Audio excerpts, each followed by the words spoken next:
The Loktak Development Authority (LDA) has released the Waterbird Census 2024 today, revealing a decrease in the number of waterbirds compared to previous years.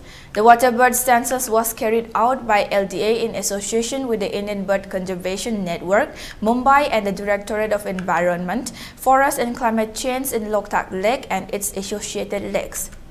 The census was conducted in 50 different locations with the help of 150 volunteers and enumerators operating under the supervision of NG Sanajawbok Mite, SC or Wetland in charge of LDA. Dr. R.K. Birjit Singh from IBCN Mumbai and Salam Rajesh Singh, an environmentalist. The census that started on January 20 this year, the team had cited 14,235 birds. In 2023, the number of waterbirds reported was 21,634. In the 2022 census was 47,472. In 2000 was 37,992.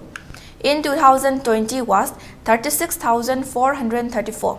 In 2019 was 39,110. In 2018 was 15,841. In 2017 was 17,333. In 2016 was 47,085. And 2015 was 50,725. Addressing the media, the chairman of LDA Moirangthem Asni Kumar underscored the critical importance of collective efforts to improve the ecological conditions of these wetlands in the future. He extended sincere gratitude to all stakeholders who contributed to this significant census.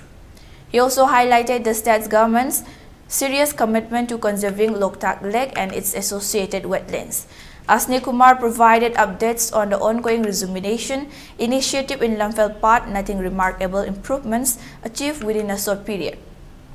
He also pointed out that as wetlands improve, the population of waterbirds is expected to increase annually. He appealed to the people of the state to actively participate in the conservation efforts to protect these rare waterbirds.